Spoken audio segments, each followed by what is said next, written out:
guess. I'm not really sure because it didn't hurt anybody, but it was still moving things around, knocking things over, turning lights off, pushing against the shower when you're in it, or when you're on the toilet, pushing against the shower. Just letting you know it's in there. We also had an ambulance that we didn't think could be associated with the stuff, but apparently when you guys came, and I'm sorry, can you guys not use the kitchen right now? Thank you. They came and they saw that it was different entities that were following us around, not just Caleb. Caleb was the main issue, but there were several, and actually one of them was somebody my father had watched get murdered.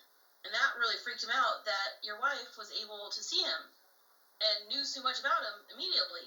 And that blew my dad's mind, actually. He was like, okay, these people are for real. Thank you for calling them.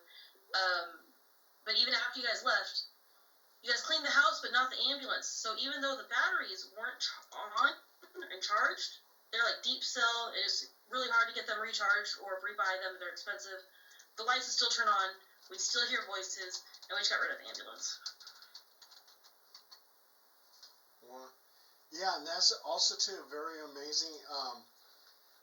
Donny Cho just contacted me. I'm sorry.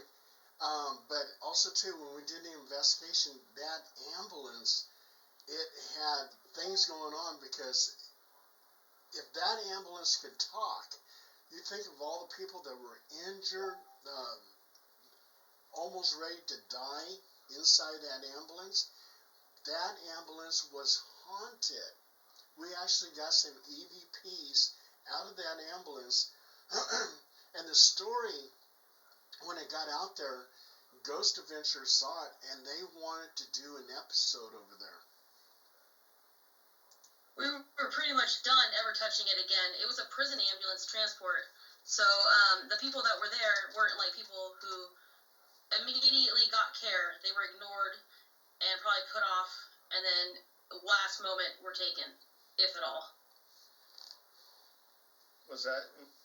Are you in SAC? Was that here? Yes. Oh, okay. But he actually got it from Oregon. Oh, okay. Craigslist is full. Okay, I didn't know if you were local. Okay, yeah. Yeah, that was a very interesting investigation.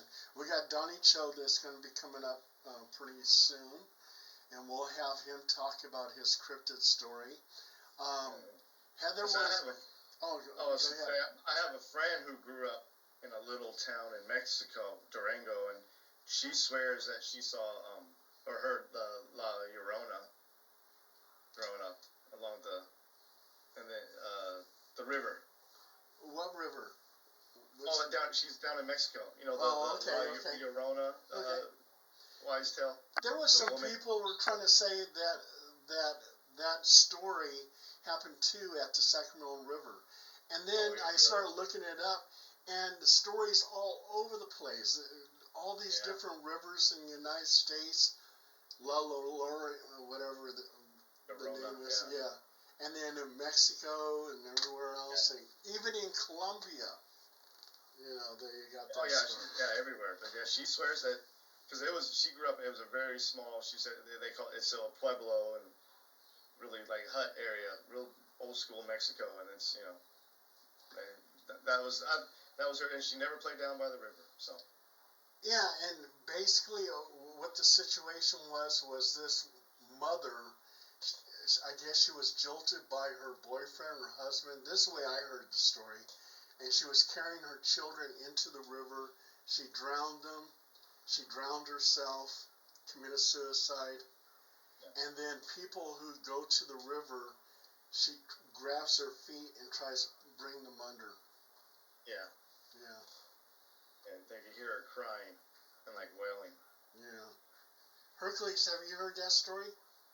Oh yes, the weeping woman. That I've heard not only in this country but in Europe as well.